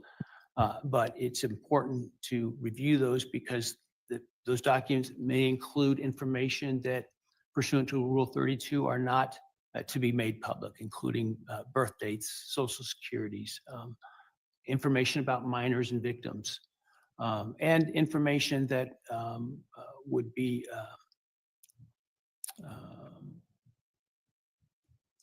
essentially inappropriate to unseal, including protection of individuals from undue harassment, et cetera. And so that's just going to take time. In addition, I'm unlikely to unseal much until after sentencing and after the appeals period has run. Now, I recognize the plea agreement includes a waiver of the right to appeal, but as the parties probably know, the U.S. Supreme Court in Garza versus Idaho has indicated the fact that a defendant waives the right to appeal doesn't mean they don't have the right to appeal. And so As it we may said, affect the outcome of that appeal, and it may affect That's what I was saying earlier, because I've already seen this. I saw it as it was happening. He can appeal. And in my opinion, I think he's going to appeal. Because there's ways around even saying, I waive my right to an appeal. He can still get an appeal. And you're fixing to find out why. this the is underlying why case. the and families plea are so agreement. upset. But nonetheless, the Right right here to he's appeal saying does it. not go away because of the waiver. And so I think it's important for that time period to also play itself out to see that it goes the way that I think people intend and expect it to. And so I will be entering an order Oh, I'm sure his attorney's already hit send on that, on getting it to the appellate courts. I'm sure she already has. in the next week or so outlining the process for the review of the sealed records. And counsel will need to maintain a presence in the case in order to review those materials as they are proposed to be unsealed by the court. And, because the timeline that I will likely give you will not be, I suspect, extensive as for each group of records. So I might give you 14 days, for example, to provide a response as to a group of, a dozen or a couple dozen records at a time. So He was speaking to the attorneys there because he's talking about which papers and which informations he wants to unseal, but it has to go to both sides and they have to both agree to let these certain things be put out to the public. And he'll redact what needs to be redacted. sort of heads up and fair play with respect to that. Any questions by the parties about? We'll talk the about it, ruling Jen. today? Not from the state, Your Honor. Thank you. No questions from the defense. Thank you. So Olson, do you have any questions? And I don't, Your Honor. I wasn't certain if I was included within the parties. I would just say I think that the court's proposed manner of moving forward on the sealed records will likely largely address our interests, and we appreciate the court setting that out in this hearing today. Yeah. If certain records after review maintain their sealed status, it would be at that point that I would entertain requests for me to consider that more formally and to have a voice in that. But I think until I've gone through that process, it's premature, which is why I don't intend to take up your motion, your more recent filed motion at this time. So, Thank you, Your Honor. We appreciate that. Because she had filed to also have, she's the attorney for the press and for all of us YouTubers that are putting out the information we're putting out. She's the attorney for all of us. And she was requesting to have the seal, everything unsealed. But the judge is going to leave he just said he's going to leave it sealed until after, when he can go through it. and with that, then we are adjourned. Thank you. I'll see you next week. Thank you, Your Honor. Okay, so what does this mean? Right, let's break it down real fast. Okay, so a couple of things. One is Koberger is in a different color, number one, because he's being prepared for Department of Corrections, and sometimes depending on what pod they have him in. If it's a max, then they have different color schemes within the county to show that somebody is in pretrial. So they may wear a different color. Somebody's actually in trial. They won't necessarily wear a jumpsuit or a different color. They'll put them in their, court attire, which we saw happening, during the some of the hearings. And then once they are either found guilty by a jury and or take a plea deal like this, and if they decide, okay, what's this guy's threat level? What's the threat to him? Where's he going to go with inside of the court system, i.e. the jail, until his sentencing, the impact hearings. And once the impact statements are made, he's done. And so literally they take him out the back door. They may pit him for 24 hours. And then the Department of Corrections comes by and picks him up. And that's why he's in a different color. The different color tells the jail, and they have different color wristband as well with inside the other side of the coin here. And once this is all done, they don't have to figure out, okay, where's this guy going to go? They already know he's prepared for Department of Corrections. He's wearing the right, jumpsuit, and they're just going to put him in a van, and wherever he's going to go, and he's off and running. Okay, so that's the color. Number two, the big takeaway here, yes, the judge is going to partially lift the gag order. So what he's doing is he's breaking bread for both the defense and the media. You notice they had a media, representative, an attorney from the media, and the prosecution to lift what type of information, right? One, some of the gag order, some of the sealed information, what the judge is saying is not until the hearing, i.e. the impact statements, are done, is he going to start releasing any of the sealed information. However, before that, he's giving a bone to the media to say other stuff, which, it's going to be like the search warrants, probably no photographs or anything like that, may or may not be body camera information, etc. But it's the stuff that you can't hide from the public. The public has a right to know under the Constitution and the First Amendment and journalism, freedom of speech, and freedom of the press. So they have a right to know. And this is why you saw that attorney there. They had also filed a brief. The court read all the briefs and said, okay, I'll tell you what I'm going to do. I'm going to break bread. And that's basically what he was saying.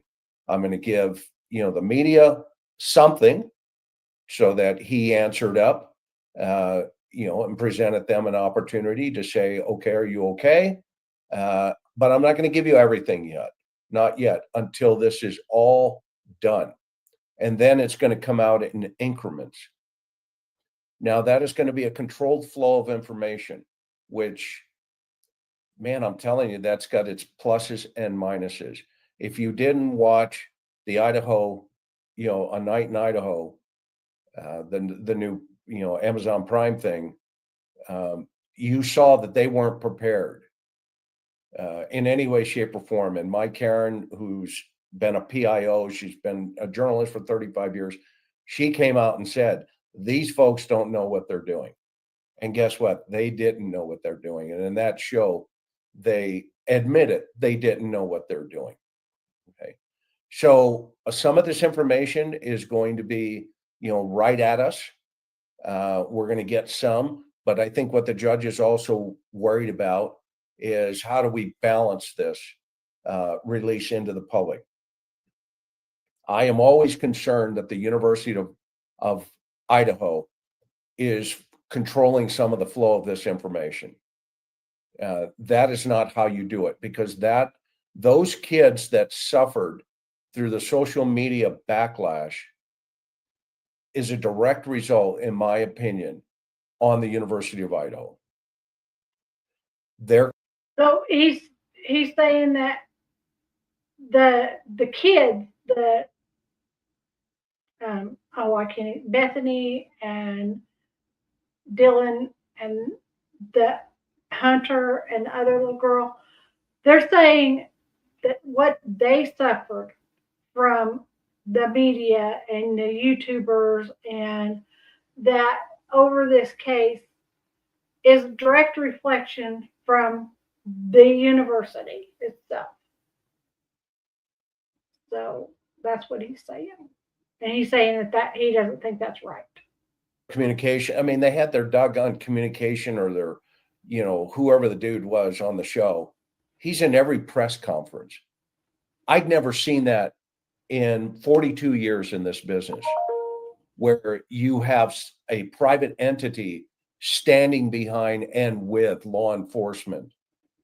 If anybody else has seen it, please show it to me, because that is like law enforcement number 101. You don't do that, because that's how you get leaks. That's how you get misinformation. And guess what? For 3 days during this whole case, they didn't put anything out there. And so the public, the beast, as we call it, right? If you don't feed the beast, i.e. the media and the public's right to know, then that's how all of these rumors start. And I mean, it started that day with those poor kids who discovered, the victims, sitting outside, and the cops weren't telling them about their other two friends until they got a Vandy alert. I mean, seriously? Okay, that aside now. Now here's the takeaway for the day. This will be the headlines. Brian Koberger could get an appeal. What we just heard the judge say. See, that's what I was saying. That's what I was saying. And that's what I said when the judge said it. And one of the things that we've been talking about on this channel is there is always an opportunity. And what the judge just said, even though he pled and said no possibility of an appeal, what did the judge say? But the Supreme Court said, and he cited a case that basically Ann Taylor, I guarantee you, has already pressed send or is already meeting with the appellate attorneys. And what this means is this: he's going to go to Department of Corrections under the umbrella of he signed a deal, okay, that said he does not get an appellate opportunity. It doesn't go to the next court now to say, well, there was a problem over here, there was this information over there, there was this ineffectiveness of counsel. All of these things can be brought up, okay, in the appellate court in a brief. Okay, what I mean by a brief is, just like we've been seeing, I've said from day one, Ann Taylor is shrewd and doing her thing. And she used all of the briefs and, all the gag order stuff, all of that through the system without opening her mouth. She would put it out, motion to this, motion to that, motion to this, et cetera, et cetera, et cetera. Okay. And she gets out there, gets it out into the public court of a public opinion, i.e. people talking. And then what happens during the hearings? She comes up and stands up and says, what she says, right?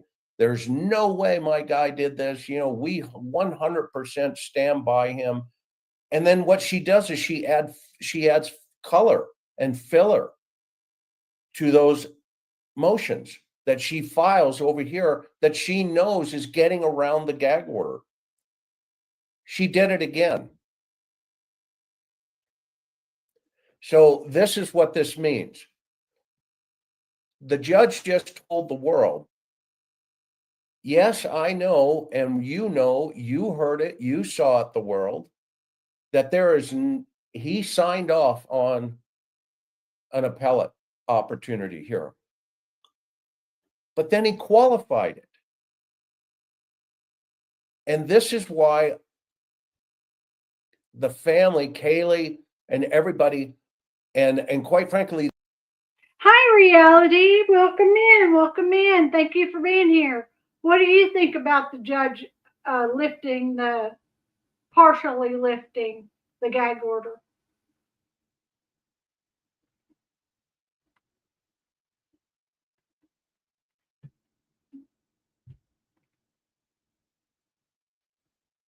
the other families, they just got hoodwinked. Because what the judge just said is, even though that is in the agreement, this will be the headlines.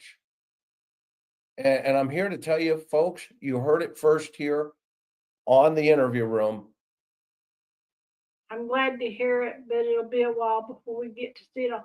Yeah, because he says he's going to unseal things slowly. Yeah.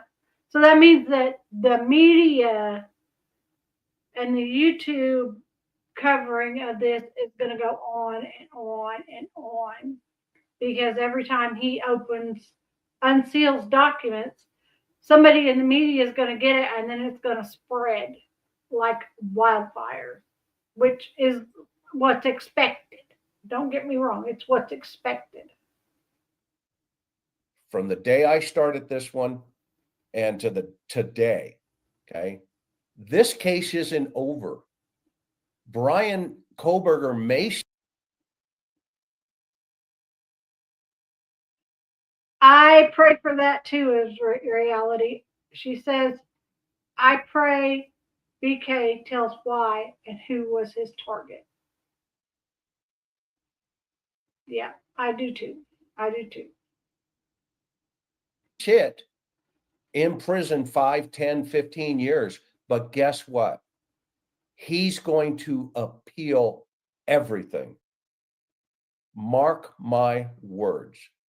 Remember, we talked about the Menendez brother effect. Okay. And the families are sitting back going, okay, it's over. We're done. I'm glad he's going to rot in wherever. Okay. But what the judge just said was, he can appeal, even though there's. I wonder if Ethan Chafin's dad and Xana Kernodle's dad or mom, I'm sorry, are dipping over and doing somersaults right now at what if they know what Chris said. Yes, he can appeal. That's what the judge just said. An agreement that says he can't, because the Supreme Court said he can. And so when we're done here, he can go back and listen to the verbiage of what the judge said on this. Okay. Now, I've put a lot of murderers in prison, and every one of them appeals. They always do. And it goes to, the appellate court, and a whole new set of attorneys jumps in. And then they go through and they read every word of every hearing. And they look for mistakes that the prosecution or the defense made. And then they take those mistakes and they build off of those mistakes into the appellate court. And what that means is, yeah, he tells it out like it is. It goes to another court, and they are going to listen to the story of People versus Brian Koberger. And Brian's just going to sit back, tell his side of the story to the world, whatever that means, whoever that person or persons are. Okay. And I think this is one of the reasons why, Kaylee's family has been and is so upset. They feel like they've been manipulated by the court system. They have been duped.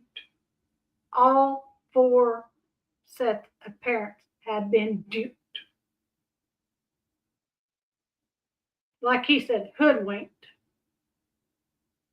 And the other families, who are, remember, it was 50-50. 2 families wanted it, the death penalty, and 2 families did not. At this point, it may have been a better move to make him go before a jury. Because at that point, once a jury hears it, the appeals process kicks in to the sentencing phase, i.e., should he be put to death? And a jury will then make a decision on that. And there's a whole hearing and court process that takes it back, and you present that in front of a jury. And from there, Wait, is he saying that if Koberger appeals, which I personally think he's going to do, I think his attorney has already hit, Ann Taylor has already hit, send this to the appellate court. I believe she has. And if she can't send it right now, she's probably going to press send the minute the judge puts down sentencing after the witness statement or the impact statements. So as soon as she's able to hit appeals, she's going to. Just that instant, without even taking another breath. So my question is, which I don't know the answer to this because even though I've seen this, my question wasn't answered.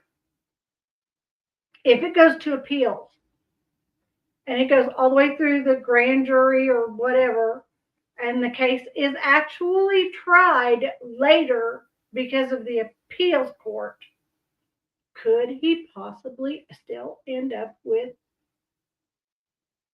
the DP sentence? I just wonder. if he's found guilty and the judge says, if a jury comes back and says, yes, we vote death, then the judge has to sentence him to death back if that would have been the case. Oh, that was. And then from there, that goes to the appellate attorneys.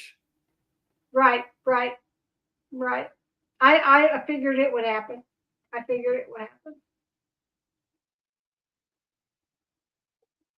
And, that goes through the system for decades.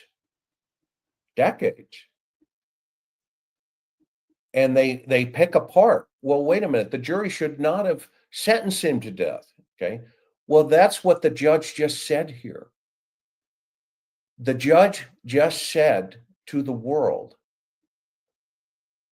even though he signed off that he would not have an appeal, what the judge just said was, but the Supreme Court has said it's possible he could have an appeal. What he signaled to the world is this isn't over. This is not over, is what he just said. It's going to be. The judge, he's got it right. Yeah. The judge signaled, not Koberger. Okay. The first time I heard this, I thought Koberger signaled this to the world. No, the judge signaled this is not over. I think the judge is not happy with the way things have already played out, in my opinion. Over for us because he's off to the, to the pit. Okay, i.e. Department of Corrections. But for the families is what Judge Hippler just gave them a heads up. And this is exactly what Steve and Christy and the other families have been saying. We feel like just take this thing right, to the court, i.e. to a jury, get it going, let them have their time and put it out there so that everything can be heard. Now think about this. The defense in this thing has strategically positioned themselves into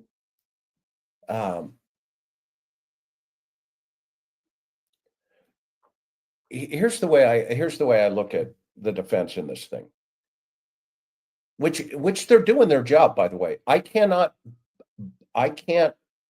argue against Ann Taylor or the defense. I can't do it, or the prosecution. Okay. I've said many times the prosecution is being out-lawyered. Okay. Now she's sneaky. She is sneaky, and so is her team. Okay. Remember when the house was torn down? When the house was torn down, what did Ann Taylor say? Where do I sign? Absolutely. That's an amazing. Yeah, she thought it would help the case if they tore the house down pre-trial. I don't think the house should have been torn down pre-trial. I really don't. Idea. Tear it down, make it go away. Okay. And guess what? They did. They made it go away. And anybody in my field, we're all looking at each other going, did they just tear the house down? Of a quadruple homicide? Is it gone? Okay. This is the time when those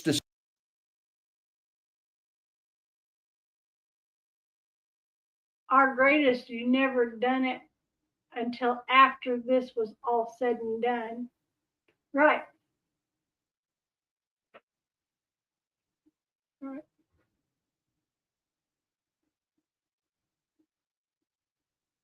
I agree with you, Reality, 100%. decisions would have been made. It would have gone away at this point. The university can pick up the phone and say, bring the wrecking crew over. He has pled guilty. Okay. Boom. It's gone. Okay. Because there is always going to be something in our system that is going to lean towards the defendant. Remember, before a jury convicts somebody, the defense and the court will look at the jurors, and those of you who have served in a jury know what I'm talking about. And those of you in other countries, Bosnia or Sweden or etc.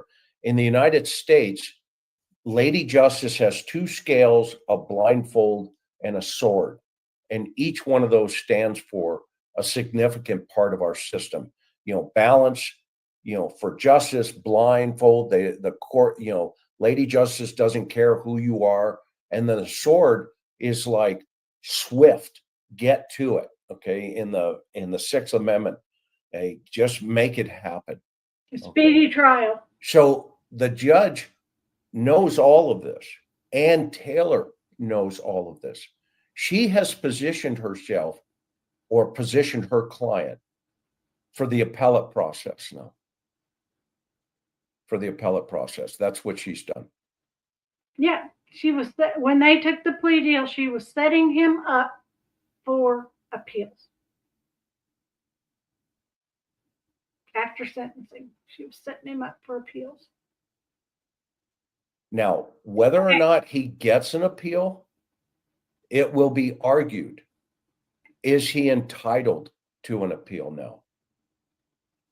Even though he signed the documents that said, I'm not going to take a plea deal or an appellate deal, meaning he could not have gone to a higher court to hear his case. Okay. That was the deal that they signed to take the death penalty off the table. But what the judge just reminded the world, and I know I'm repeating myself, but it's important because people keep coming in. Okay. What the judge just said is, well, yeah, we know that he signed this deal, but the Supreme Court has said and then he cites the case. It's possible, is what the judge said. So nothing is off the table. So think about this. Okay, wait. I'm good to see you. Oh, thank you, Cinderella. So, okay. So what he's saying is the DP is still on the table. If he appeals, he can still get the DP if the grand jury deems it necessary.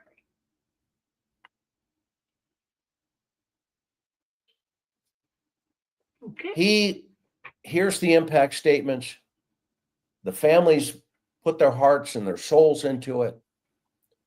And he goes off to prison, Department of Corrections. He's sitting in the Department of Corrections, and his attorney, Ann Taylor, who touched him during the plea deal. Brian, I did my best for you. I'm so sorry, but don't worry. There's Cinderella Reality's not ignoring you. She stepped away for just a minute. She'll be back. still a way. That's what happened today. And so the death penalty is off the table. Yes, Kennedy, the death penalty is gone. That piece of the puzzle is over with. They cannot file death. It's over. However, as Carol says, that's law. Okay, Caroline, she's correct. That is law. And so I've said from the beginning that Ann Taylor has out-lawyered the prosecution in this one. The prosecution got out-lawyered. And you can't fault Ann Taylor for that because that's her job. If it was, I think if he files an appeal, it will be bad for him. Because I think if it actually goes to the appeals court and goes to a jury trial of his peers in the Supreme Court level, then it could be much worse than what it is at the regular court level. That's just my thoughts. I don't know. I'm not an attorney. But Chris Madonna knows a lot more than a lot of us. anybody in the world, that's why our system says you get an attorney. Okay. But now that puts the families into even a worse situation because they're not necessarily going to be able to say what their feelings are in the appellate court. Because what the appellate courts are going to do, that they're going to read all of the documents. I agree with you, Reality. I think he's going to go to the Supreme Court. I do too. And I think it'll be a mistake for himself. Okay. So our system is tiered in levels. Okay. And what Ann Taylor is going to do is prepare all the appellate briefs. That's what they're called. So because she's an appointed public defender, she's done after this is sentenced, or excuse me, the impact statements, and the court says, boom, case closed. Okay, he hits the, I'm just using the gavel as an example of, case closed. Boom, case closed. And everybody goes, oh, we're done. Okay, he's off to prison and yada, yada. No, we're not Just the done. beginning. No, no, no, no, no. I'm gonna put a fan up. This will be the headlines in the world. Because even the court had to admit today that, and he didn't say it, but he implied it. You did a good job, defense, because you got this thing taken off the table, i.e. the death penalty. And yeah, you have it in writing that he can never appeal, but you do know that the Supreme Court has said there's always a way, especially in this kind of case, a murder case. And I've had subpoenas and gotten phone calls years later. Even after I retired, I had to go testify in a case in San Diego, that happened in 1991. Hey, are you still alive? Basically, the phone call. Yeah, you're talking to me, Well, I'm not gonna do that. That fan wants. Hey, by the way, this guy is blah, blah, blah. And it went through the appellate court. I'm like, what are you talking about? I mean, that's a slam dunk. It's never a slam dunk. So it's not going to go to the Supreme Court. It will make its way. Okay. It'll make its way to the appellate court. And the appellate court could say, hey, we have some problems here. And the appellate court in Idaho, I don't know what district it is. It could be the Ninth Circuit even. It could make it to the Ninth Circuit. We used to call it the Ninth Circus. Okay. And if it makes it to the Ninth Circus, oh my gosh, put your seatbelts on, everybody. Because that's one of the craziest courts in the country. I've seen them reverse situations and say, hey, you need, et cetera.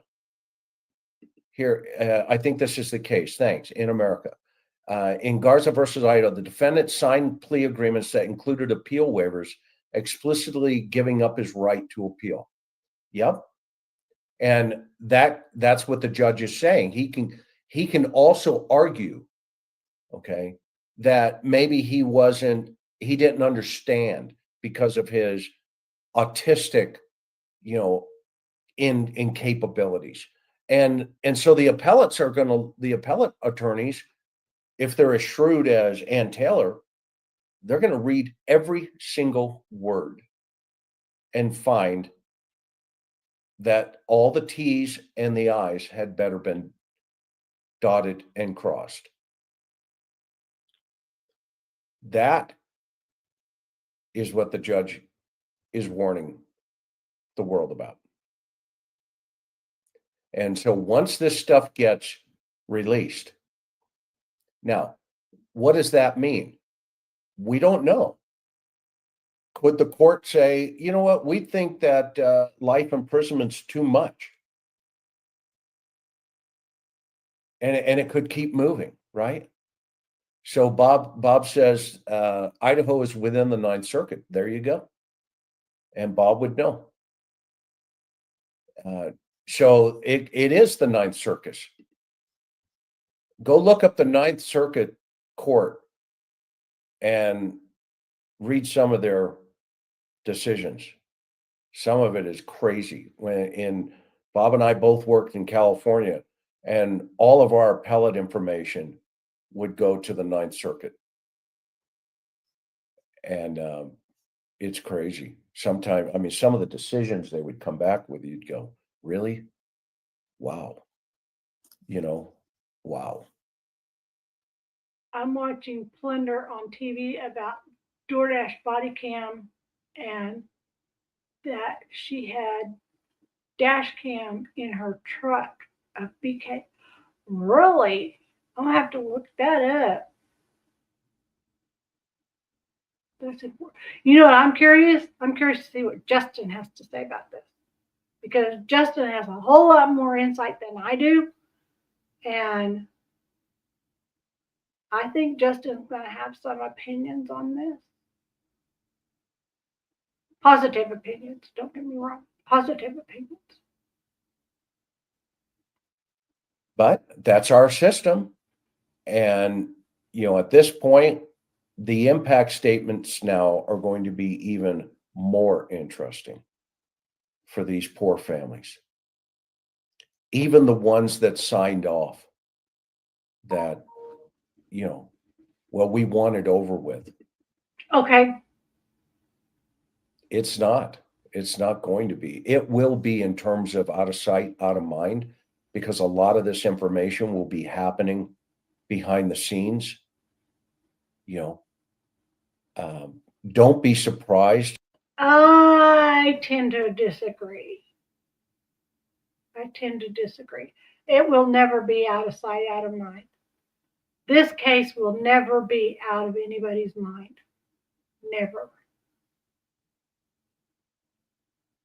If some other dude information comes up in the appellate briefs, okay, it's going to be very, very interesting how this stuff starts getting channeled now through the court system. So the bottom line here today in the hearing is the judge is breaking bread with the media, the defendant, i.e. the defense, and the prosecution. He's telling all three, I will release the gag order on some. No, it won't, because there are still questions that are not answered. He will still want to know why and who he was targeting, in my opinion. Yes, we all want to know that. We all want to know that. And I want to know why Xana and Ethan? I mean, Serial. She just was running up the stairs. He could have let her go and went on down the stairs and gotten out, and she'd have just known that there was a stranger in the house. The next morning, when she found out that the girls had been unalived, it would have been a whole different story. But why did Xana and Ethan have to be a part of that? I mean, because he let, what's her name, Bethany? He let her, and looked her right square in the eye, and let her close the door. Things that he will allow some of the sealed information, which is, obviously for anybody with date of birth, social security numbers, any of that stuff is still going to be remain sealed.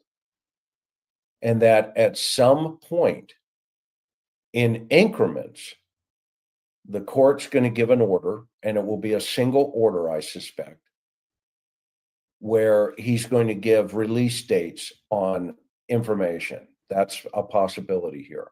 Or he could say, we'll have another hearing on this, and this, because the media is going to push. We have a right to know. We have a right to know, i.e. the public has a right to know. And so the media got today some things. So right now, everybody press send into the FOIA request. And that in of itself, right now, the court has been bombed. Once the order comes out and is signed and it's posted, that's when those buttons will get pressed. And it's, it's on, game on for the media. You think the Idaho 4, now this is where the movie people come in. This is where, 48 Hours, Dateline, all the big, conglomerates step in and say, let's go. Okay. America's Most Wanted. find out why, who and why. And I want to know where the K-bar's at. Came on. But what the court just said was, well, you're only going to get some of that right now. We're going to release the other stuff in increments. So that's the big news on the gag order. The second big piece of this is what we just talked about, the appellate order. The appellate discussion. The judge has no control over the appellate discussion. But what he did was tell the world, hey, there are cases out there. And he cited a Supreme Court case. So what the judge said, remember, the Supreme Court is the law of the land. That's why it's called the Supreme Court. It is the law of the land. So every other court in the world, in the United States, has to follow the orders of the Supreme Court. They have to follow it, or else our country just falls apart. Because if you don't follow the court, who are you going to follow? If there's no yellow line in the middle of the road, then two cars collide. Who's at fault? And so the Supreme Court is that yellow line that says, no, the society, these are, you stay on your side and you stay on your side, and then two cars pass each other safely and everybody makes it home. So what the judge said was, and this may be an easy way to understand this for those in other countries that don't understand our system. So if we think about a line. Oh, snap. The consolvences are demanding all documents unsealed to already. Wow. I hadn't seen that, but you're watching more than I am. So, yeah. Wow. I wonder if they're going to say that if they go to the impact statement. They need to know. The parents of these kids have more right than we do to know. In the roadway,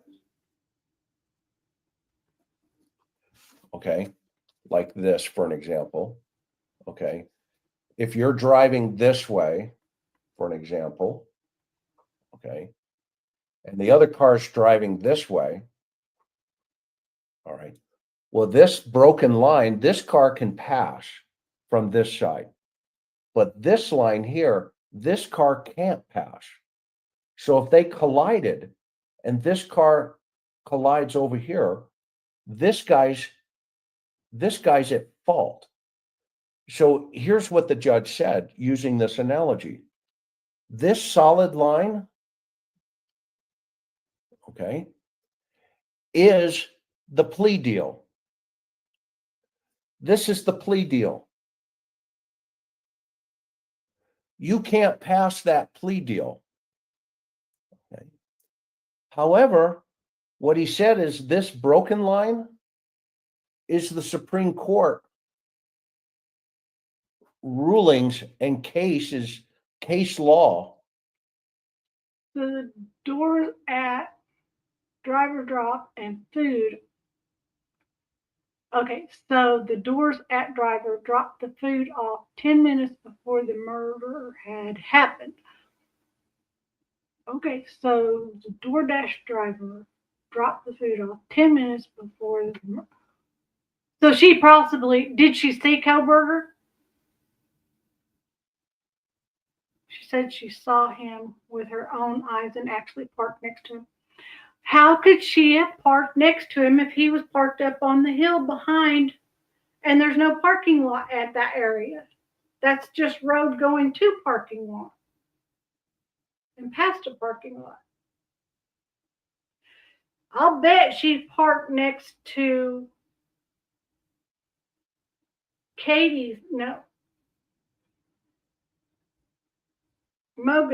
Maddie's new car, thinking it was Koberger's car. I don't know. We'll find out. I hope we find out. I hope we do.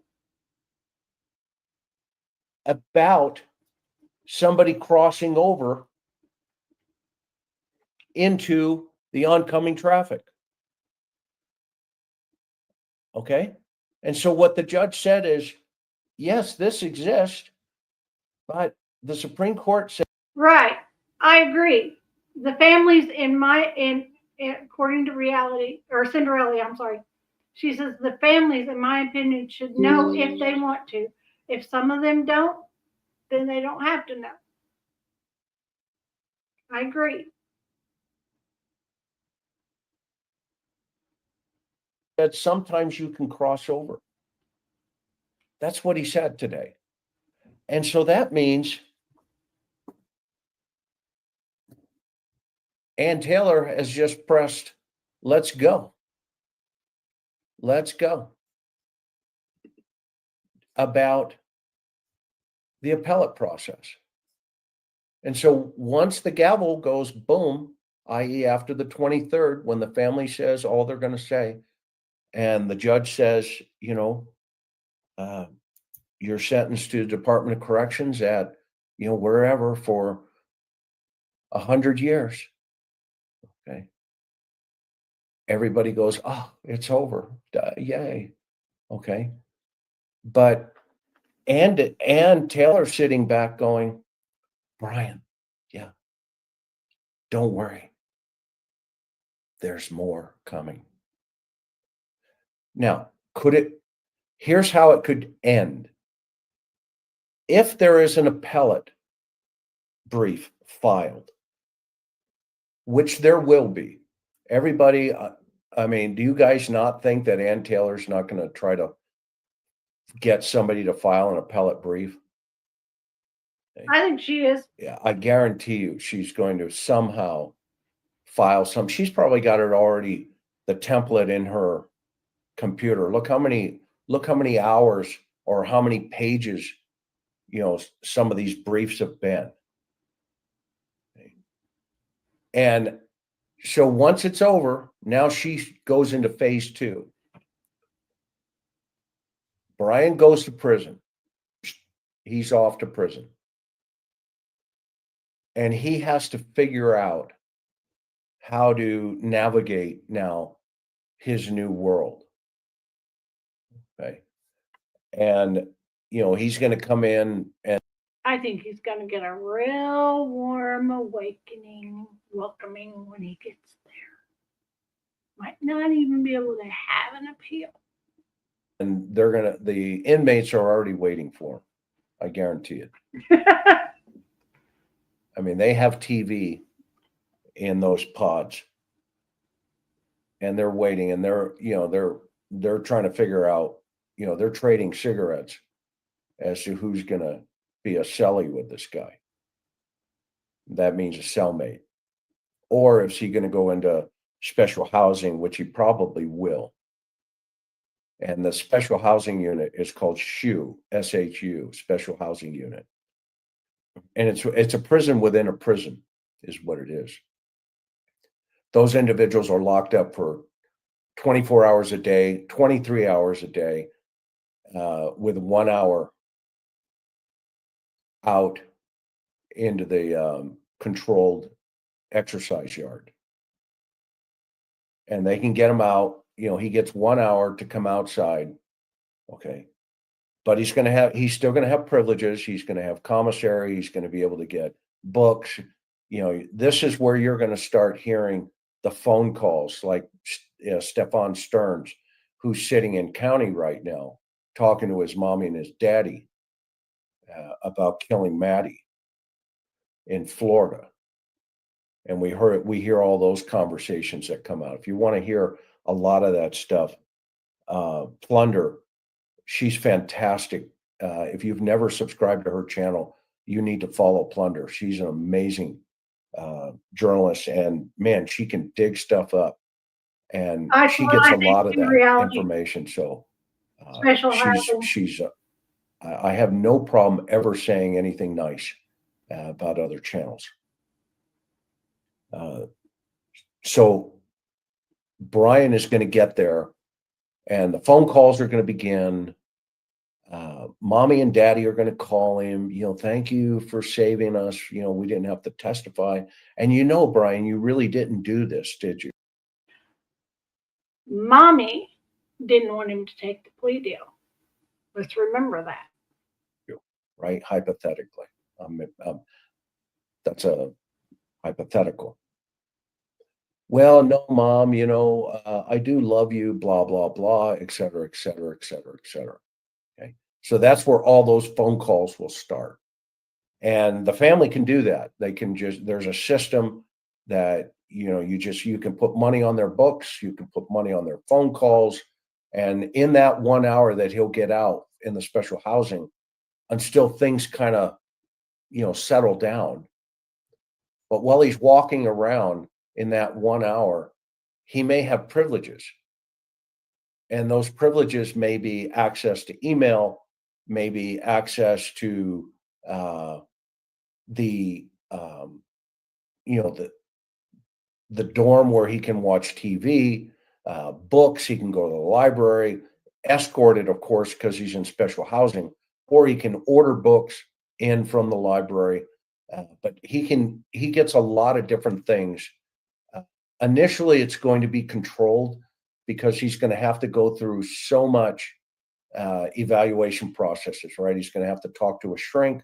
Hey, do you feel suicidal? Have you gone crazy while you've been in county, et cetera, et cetera, et cetera. And so they're going to do a medical eval. Then they're going to do a threat assessment eval where, they're going to ask him, do you participate in any gangs? Have you ever been? Another slap the Jamal kidnapping in Detroit. His mom was the target. I saw something about that. His mom went to jail or something for that. I think that was the right case. I think his mom went to jail for that or something. I don't know the whole. I haven't been following that one very much, but I did see something on X about it. In a gang, what do you know about gangs, yada, yada, yada. Okay. And then what they're going to do then is assign him, okay, after about 30 days. It takes about 30 to 60 days to get this process done. They're going to figure out his dietary situations. They're going to figure out his medications, if he's ever been on them. And he's going to tell them he's going to give them these answers. And then they're going to do an assessment. And then that assessment will determine ultimately whether or not he will ever go into general population, or if his threat assessment's too high, he remains in protective custody in PC.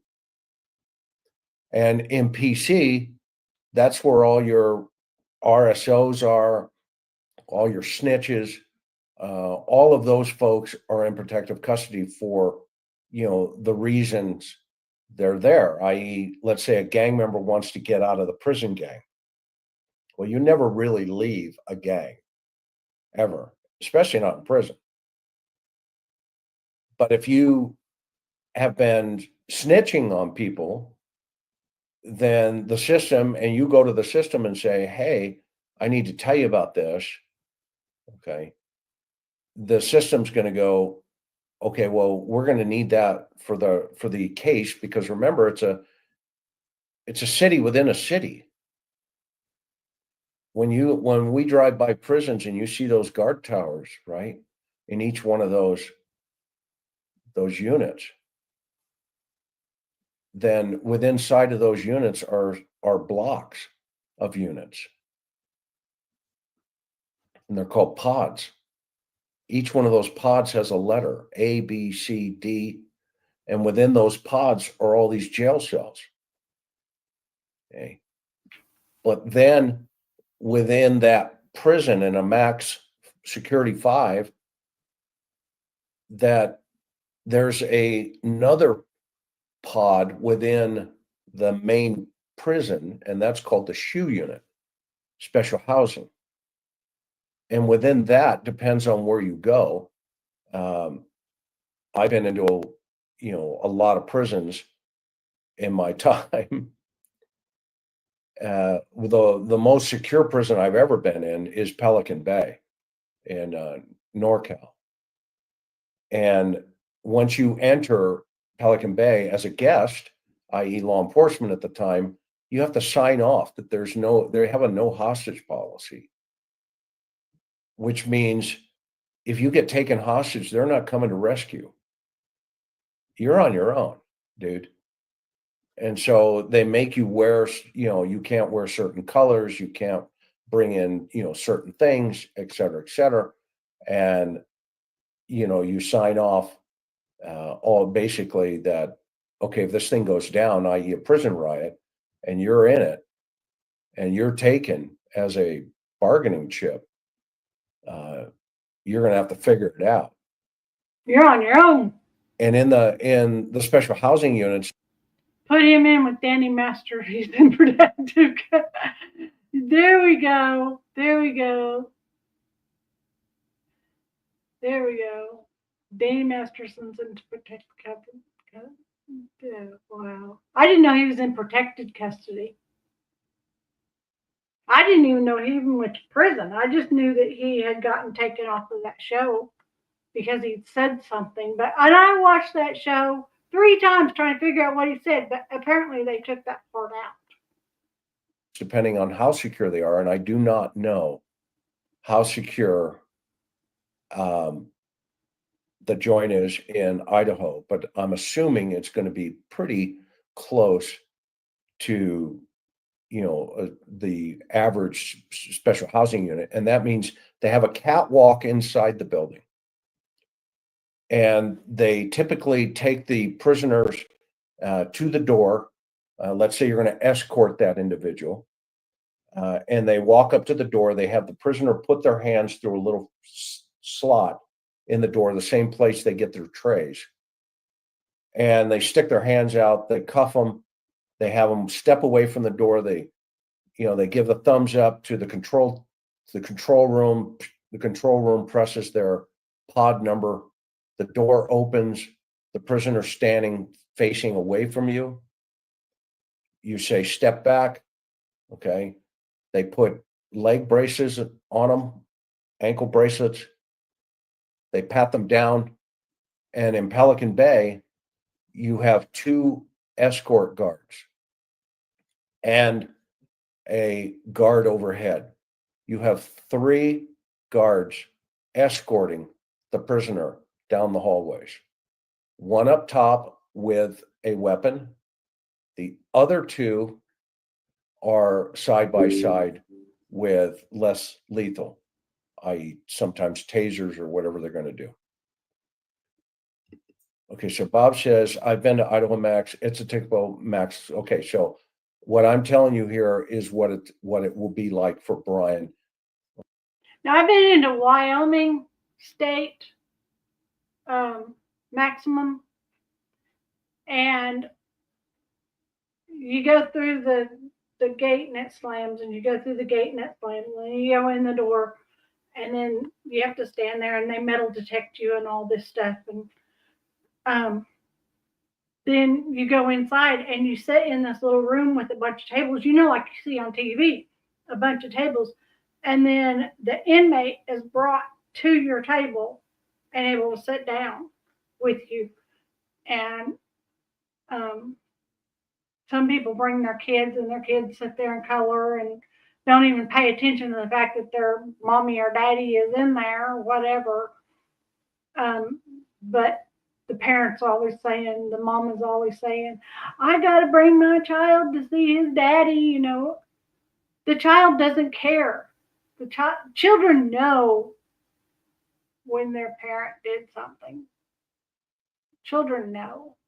And in that maximum security, they even had conjugal visits there. And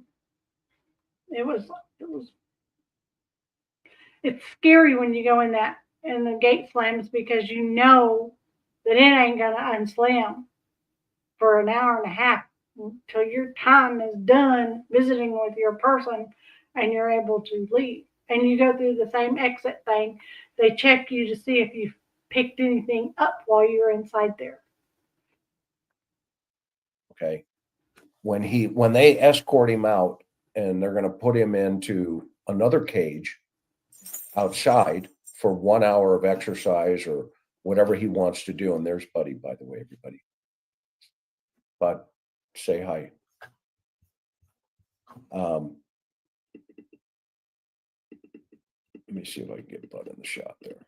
There he is. So let's say they're going to take him outside for his hour. They want to make sure that there are going to be no prisoner access to Brian Coburg for at least 30 to 60 days while they're processing him. Okay. And doing a threat mental assessment, all this other stuff. Well, Brian Coburg is a robot. So literally, they're going to get no emotion out of him. He's just going to go with the flow. Okay. But he's going to think he's a tough guy. But that's not the persona you want to be projecting in the joint at all. Because remember, there are lifers in prison that do not care about Brian Coburg. My ex-father-in-law that I used to go see in Wyoming State Penitentiary, he would do stuff, and I'd say, you're not supposed to do that. He said, what are they going to do? Put me in jail? I mean, they're already there. So why do they care? Why do they care? Cinderella, she says, hi to you, reality wins. You walked away. I don't want you to think I didn't acknowledge you. Yeah, she did say hi when she came in reality. And, they have, blanket parties in these pods sometimes where, the inmates, they have, believe it or not, they have a code of conduct. And it's all about respect. You do not disrespect anybody. You just do what you're supposed to do. You do your time and you get out of there. And if you're not affiliated with any type of gang and you're just kind of there, you have to align yourself with somebody for protection. And he's going to find that out pretty quickly, that it's not like county where he was. Thank you for being here, reality. I really appreciate it. And Cinderella and H. Davis was in here too. And I see we have 5 people in chat. Please hit the thumbs up and thank you all so much for being here. He's not really going to say a whole bunch more in the rest of this, except explain how things work in prison. So I'm going to go look up plunder, which reality talked about. After my son texted me, he said, will you bring me something to drink? I had to and bring his bicycle because I won't let him take my truck to work because that leaves me stranded all day. So, and it was raining this morning, so I took him to work. So now he wants to be able to come home after work without me coming to get him. So he wants me to bring him something cold to drink. So, yeah. I appreciate everybody being here. Thank you so much. I don't know what we're going to go over tomorrow because we went from what could happen, will he do the plea deal, and then the plea deal happened, and then I brought that into, so, and not the plea deal, the unredacted, whatever, the gag order. So, yeah. But, so let's wait and see. Next week we'll know a little bit more. Plus, I'm sure a whole lot of stuff is fixing to come out through the news media. So we are fixing to learn a lot really fast in the next week. So I'm going to try to keep up as much as I can on what's going on. In the meantime, I thank y'all for being here. Do something nice for someone, even if it's just be the reason that they smile and get locked. Reality says, be the change you want to see.